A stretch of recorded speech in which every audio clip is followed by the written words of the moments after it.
Bonjour et bon réveil, bienvenue sur les 24. Si vous nous rejoignez, il est 9h40 dans le port de Jaffa. La tempête se calme derrière nous, 8h40 à Paris.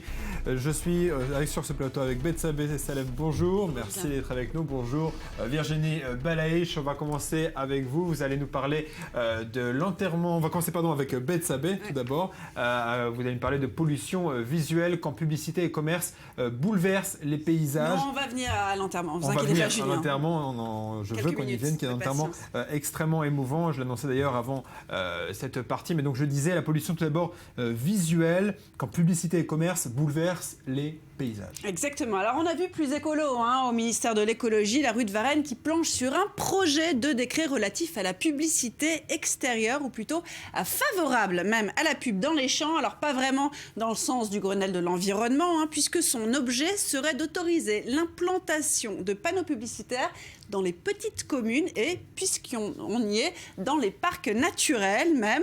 Ainsi, les 1500, pas moins, communes concertées pourront ou devront accueillir des panneaux de 12 mètres carrés. Ça fait 3 sur 4 quand même. Eh oui. Avec à la clé... Il y a des studios à Paris qui sont plus petits que ça. Effectivement. Et plus cher. Avec à la clé un bénéfice financier non négligeable et une sacrée pollution visuelle. Alors, ce que dénoncent bien sûr des députés, des associations. Certains paysages vont en effet radicalement changer. Regardez par exemple Dinard dans l'Ouest, en Ille-et-Vilaine, la surface autorisée pour les panneaux publicitaires augmenterait de 1678%, d'autant que 8 communes limitrophes vont être concernées qui ne pouvaient pas recevoir de panneaux et qui vont pouvoir en recevoir. Et non seulement cette pollution visera les petites communes et les parcs naturels à proximité, mais aussi les équipements sportifs d'une capacité d'au moins 15 000 places assises, entendez les abords des stades. 53 enceintes sont concernées. Et là, le ministère de l'écologie est particulièrement ambitieux avec un projet de panneaux publicitaires géants, soit 50 mètres carrés. Là, c'est la famille nombreuse. Des retombées économiques à la hauteur de l'événement, puisqu'il y a bien sûr l'Euro 2016 à venir le 10 juin prochain, donc 3 petits mois plus tard, une fois que les mesures seront prises. Bon, toutefois, sur Dinard, le panneau dont on a vu tout à l'heure, je ne sais pas combien d'habitants habitent à Dinard et vont voir ces panneaux, combien de personnes passent par Dinard. Ça restera un mystère. En revanche, ce qu'on sait, c'est que ce phénomène ne concerne pas que la France. Exactement. En Italie, par exemple, la charge touristique semble avoir eu raison du paysage vénitien cette fois-ci, et particulièrement les paquebots géants. Regardez, je vous laisse juger. Photographie signée Gianni Berengo Gardin, de véritables immeubles flottants de 14 étages, qui ont pris cette fâcheuse habitude de longer la ville en empruntant le canal le plus stratégique, et donne l'impression de vouloir ingurgiter les rues de la vieille ville, défiant même la place Saint-Marc. Alors, des clichés que le maire de Venise a prétendu exagéré, le photographe a sûrement utilisé des moyens artificiels, a-t-il affirmé à la presse italienne. D'ailleurs, dans le doute, Luigi Brignaro a carrément décidé d'interdire l'exposition du dit photographe l'été dernier, tant le sujet est sensible. Et puis l'enjeu de taille, 2 millions de visiteurs des parcs chaque année dans la lagune, un apport économique dont on se passerait bien les quelques 50 000 habitants du centre de la vieille ville à Venise. Merci beaucoup Bethsabée. On va donc enfin venir à cet événement de People du week-end. Céline Dion a dit adieu à son époux et mentor René Angelil. En règle générale, on parle dans ce genre de situation d'obsèques en toute intimité. Ce ne fut pas le cas. On va regarder d'abord. On va en parler directement avec vous. On va en parler d'abord. Je suis très perturbé. Je vois que vous brûlez d'impatience. Je suis très perturbé par ce sujet. J'ai été très ému par ces images et donc j'ai beaucoup de mal à en parler. Alors je vais tout vous dire. Merci beaucoup. C'est à la basilique de Montréal. Oui, tout à fait. C'est à la basilique de Montréal que se sont tenues les obsèques de René Angélil. 21 ans après qu'il se soit dit oui. La chanteuse et l'impresario, 2000 personnes étaient invitées dans la basilique pour assister à ses funérailles. La veille, Céline Dion avait reçu des centaines de fans qui se sont amassés devant la basilique pour lui présenter ses condoléances. Les drapeaux étaient en berne. L'aîné du couple, René Charles, a pris la parole. Je vous propose de l'écouter. Merci à tous d'être là. J'ai eu la chance d'être né dans une famille où il y a beaucoup d'amour. Avec maman et toi, papa, j'ai appris ce qui compte le plus dans la vie, la famille. Voilà, c'est la famille qui compte le plus, on vous le rappelle. Et pour clore cette cérémonie pleine d'émotions, le tube Pour que tu m'aimes encore de Jean-Jacques Goldman a accompagné la sortie du cercueil sous les applaudissements de la foule. On vous le disait, un enterrement et des obsèques pas banales.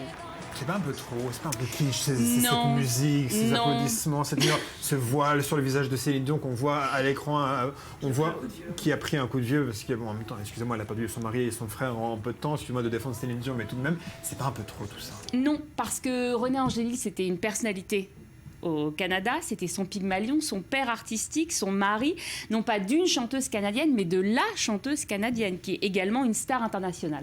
Alors aujourd'hui, vous vous dites, oui, bon bah d'accord, il a découvert son talent, on va pas en faire un plat, mais non. Et ce, pour 2 raisons. Il faut quand même reconnaître le talent de cet homme-là, parce qu'au début des années 80, Céline Dion, c'était ça. On va la regarder dans quelques instants. Céline Dion, dans les années 80, c'était ça.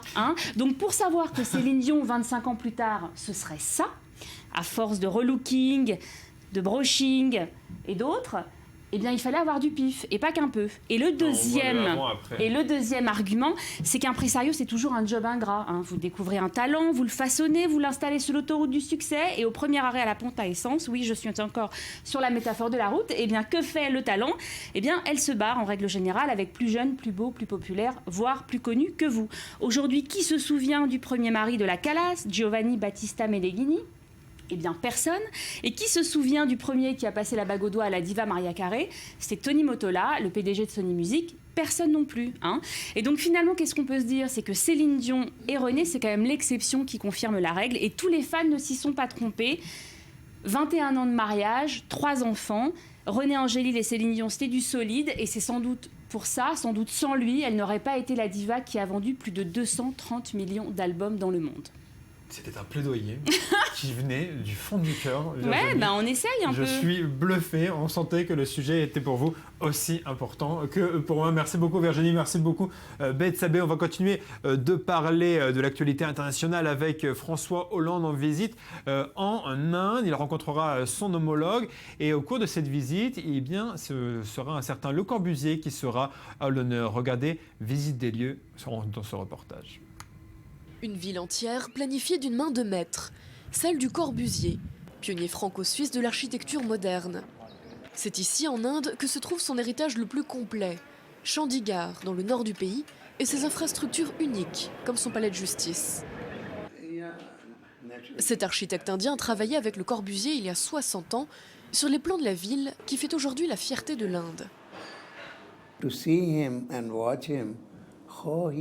Le voir et observer comment il a érigé sa philosophie dans chaque ligne, que ce soit l'ordre, l'utilisation cristalline de la géométrie, la simplicité des lignes, de l'expression, de la narration.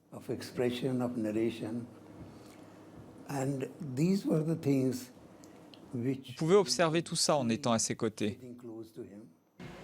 Après l'indépendance de 1947, le Premier ministre Nehru veut moderniser la nation et s'adresse à un grand nom de l'architecture. Il engage Le Corbusier, qui privilégie les espaces verts et un système de quadrillage. Avec le développement des transports aériens, Chandigarh n'est plus qu'à 3/4 d'heure de vol de New Delhi. La ville, qui ne devait à l'origine accueillir que 500 000 habitants, commence aujourd'hui à être dépassée par son succès. Nous n'avons pas assez de terrain pour maintenir le caractère de la ville tel que c'était planifié dans la première phase, parce que le développement était prévu pour une faible densité. Aujourd'hui, nous avons très peu de terrain et nous anticipons que la population va atteindre 1,6 million d'habitants d'ici 2031. S'adapter sans renier l'esprit du Corbusier, tel est le défi qui attend Chandigarh, seul projet urbain de grande ampleur du célèbre architecte au cours de ses 50 ans de carrière. Et comme chaque dimanche, on continue de parler culture télé, cette fois avec vous, Sandy. Qu'est-ce qui a fait le buzz à la télé cette semaine ? Eh bien, on retient notamment cette semaine l'attention palpable sur le plateau des Paroles et des Actes sur France de jeudi soir. Impossible à passer à côté. Exactement, un débat houleux entre Alain Finkielkraut et Daniel Cohn-Bendit, mais ce n'est pas ce qui a retenu notre attention, c'est plutôt l'intervention d'un prof ou d'une plutôt prof d'anglais de Noisy-le-Sec en Seine-Saint-Denis. William Berouma s'est longuement adressé au philosophe, lui reprochant ses différentes déclarations sur l'islam et les musulmans. Je cite, là où votre rôle d'intellectuel était d'éclairer les débats, vous avez au contraire obscurci nos pensées, nos esprits avec tout un tas de théories vaseuses et très approximatives. Vous vous êtes octroyé le droit de parler de l'islam des musulmans des quartiers populaires alors que vous n'en avez ni les compétences ni la légitimité. Quand la jeune femme a enfin laissé Alain Finkielkraut lui répondre, elle n'a pas considéré sa réponse satisfaisante. On écoute comment la jeune professeure d'anglais a mis fin à son intervention. Eh bien moi je vous parle de moi et je ne me sens pas opprimée et pourtant je suis musulmane. Donc de quel droit parlez-vous de cela? Ensuite je vais vous dire, je pense même pas que je vais perdre mon temps à répondre. Je vais plutôt vous dire, il y a une vidéo qui tourne sur vous sur internet où vous criez à monsieur Dafri, taisez-vous, taisez-vous. Je vais vous dire, moi pour le bien de la France, je vous dis la même chose. Taisez-vous monsieur Finkielkraut. Voilà, il lui a répondu d'ailleurs, après on pourrait passer toute la séquence, ça serait beaucoup trop long. On passe de France 2 à France 3 pour justement la suite du feuilleton. Et oui, on en a déjà parlé, France 3 cherche à rajeunir son image et en buvant dans la fontaine de Jouvence, la chaîne fait des dégâts sur son passage après l'éviction de Julien Lepers, de Questions pour un champion et la suppression de 30 millions d'amis, l'une des plus anciennes émissions de France Télévisions. C'est au tour de Thalassa d'être sur la sellette. L'émission créée en 1975 et animée par Georges Pernou ne sera pas diffusée au mois de février. Selon le communiqué de France Télévisions, la chaîne souhaiterait renforcer la marque Thalassa avec moins de numéros. S'agirait-il en fait d'une tactique pour parer à l'arrivée de Koh-Lanta sur TF1 le 12 février prochain? Le doute règne. Alors aujourd'hui, dans ma tête, une question existentielle. Doit-on s'inquiéter pour les chiffres et les lettres? Oui, c'est une vraie question en effet, sans dire en tout cas, entre Question pour un champion et Thalassa, je sens notre enfance qui est en train de disparaître petit à petit, c'est assez triste. Côté série, on parle de départ, de retour, où on en est? On parle évidemment des deux. On a appris la semaine dernière que Michael Witherly, l'agent spécial dragueur et rigolo de NCIS, ne remplira pas pour la prochaine saison. L'agent d'Inozon quitte donc la série pour de bon. Un vrai coup dur pour les fans, mais ceux de la série X-Files, eux, peuvent se réjouir. Mulder et Scully reprennent du service aujourd'hui sur la Fox en Outre-Atlantique. En France, ce sera sur M6 très prochainement, mais comme dans les années 90, les producteurs de la télé ont fait une belle bourde en proposant à Gillian Anderson la moitié du salaire de David Duchovny, une proposition qui a évidemment choqué l'actrice. Gillian Anderson regrette notamment que ce soit trop souvent le cas à Hollywood, dans ce climat très tendu actuellement à Hollywood où l'on parle beaucoup de l'inégalité des rémunérations entre hommes et femmes. Il est très important pour moi que je sois entendue à ce sujet, a-t-elle déclaré. Un coup de gueule qu'avait notamment poussé récemment Jennifer Lawrence. Alors, les choses bougeront-elles enfin? Le débat semble sans fin. Inégalité homme-femme et racisme d'ailleurs, et ça nous permet de faire une parfaite transition entre le petit écran et le grand écran avec vous, Laetitia. Bonjour. Bonjour, non, j'aimerais juste rebondir là-dessus parce que effectivement, alors Scully et Mulder, ils sont sur le même podium, mais en l'occurrence, les deux acteurs, eux, sont pas sur le même podium puisque David Duchovny est quand même extrêmement plus connu que Gillian Anderson. Et si ça avait été un acteur homme, qui avait joué dans le film aux côtés de David Duchovny, il aurait reçu également la moitié du salaire de David Duchovny. Donc, dans ce cas-là, je suis pas sûre que ça soit réellement. Je propose un débat sur le plateau de Valérie Bécassis dans le journal de la culture pour trancher cette épineuse question. En attendant, Laetitia, ce week-end nous a été dévoilée la bande-annonce officielle très attendue. Je vais essayer de bien le prononcer. Suicide Squad de David Ayer.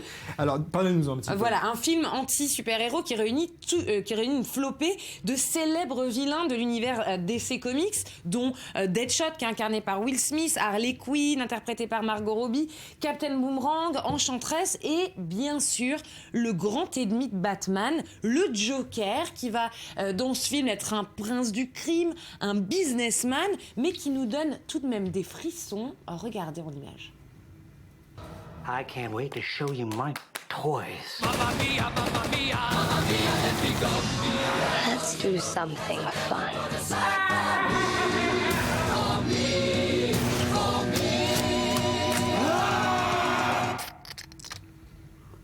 Laetitia, Joker, on a grandi avec, c'est un personnage emblématique, c'est un rôle qui est convoité, j'imagine. Alors c'est évidemment un rôle extrêmement convoité, c'est le super vilain par excellence, ça fait depuis les années 40 qu'on le connaît, ce Joker, on l'a vu la première fois dans le premier numéro de Batman. Alors il a été interprété pour la première fois dans les années 60, ce Joker, c'était à l'écran par César Romero, qui est d'abord sur le petit, première apparition du personnage d'abord sur petit écran, puis sur grand écran. l'écran.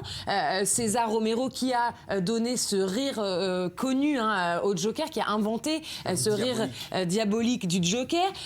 Puis derrière, alors évidemment, ce César Romero n'aura pas la même aura que Jack Nicholson, qui est surtout pas filmé par le magnifique imaginaire de Tim Burton, qui va faire du Joker un petit malfaiteur nommé Jack Napier, qui va tomber dans un bassin de déchets toxiques, mais surtout Tim Burton qui développe cette idée selon laquelle le Joker et Batman sont des ennemis qui se sont créés l'un l'autre.